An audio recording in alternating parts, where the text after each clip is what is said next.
I have something really important to share. I just want to talk about the healing process in my personal experience. So, like, when I first started the healing process, well, like, really digging into it, like, when I was like, okay, dude, like, stop everything. You've got some dysfunctional shit going on, and let's do this.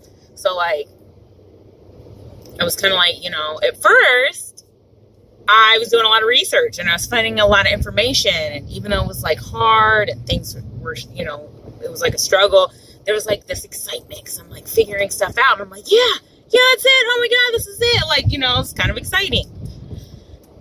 But then, it's like, you gotta go do the work, so you're peeling back pieces, and now, I feel like I'm at the root, like, I'm getting to the root of it all, and oh my god, it's so hard, like, you think, you know, at first I was like, oh, you know, I'm gonna do this, and this isn't so bad, but man, I feel like it gets harder.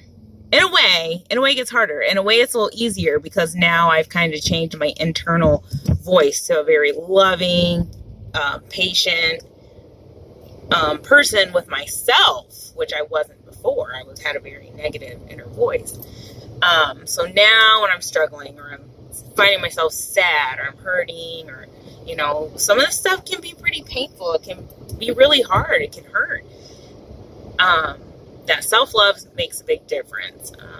That's pretty wonderful. It's a wonderful tool that I have learned and used. I'm still learning. I'm still fine-tuning it.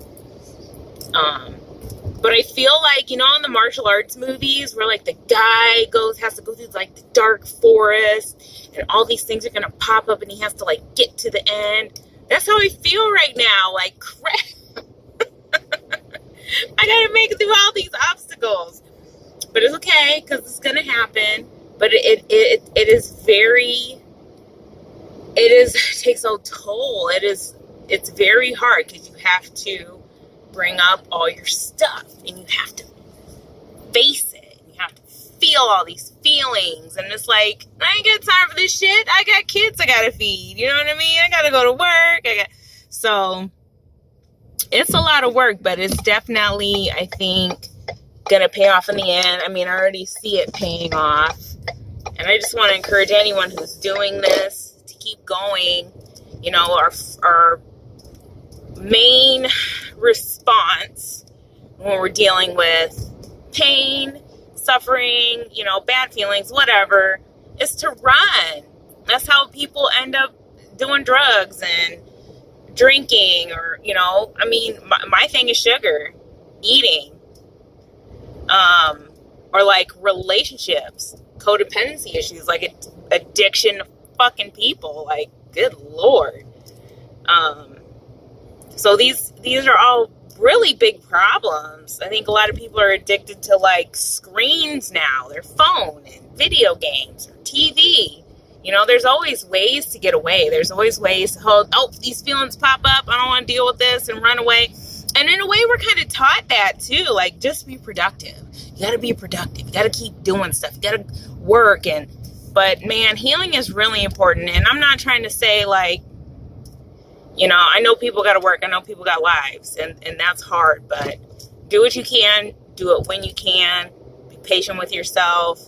I guess probably some of the most important work we can be doing as individuals for our society to better everything, even us as parents. Oh my God, I've had to do a lot of work, you know, because a lot of dysfunction gets passed down, and not to blame, like, parents, because it gets passed down from their parents too, like, you know what I mean? But you got to stop, and you got to face it, and that way you don't keep passing it down. Like, geez, man, like, it doesn't help to, you know, be mad and blame, because our parents are only doing what they know. And I know, because I've messed up in a lot of ways as a parent with my oldest son, because I was just following the pattern that I knew. And as he got older and I started to see problems with him, and I'm like, oh God, I passed this shit down. That's not what I was trying to do better, you know. And in some ways I did do better, But those old patterns are still there. What we learn is still there. We have to unlearn this stuff, you know? Might as well start with you. Be honest, be open with your kids and let them know, like, this is real life. This is, you know, intergenerational trauma is a thing. I'm going to probably mess up. I'm going to apologize when I do mess up. I'm going to admit when I mess up, but I'm probably going to mess up. And I hope that, you know, I'm going to keep striving for better. And I hope that the next generation understands that and they can strive for better, because maybe we can't clear up all the trauma in one generation. It might take a couple generations, you know what I mean? But it's got to start somewhere. Might as well start with us. Pass it down. Let's make, you know, not to be cheesy, but let's make the world a better place.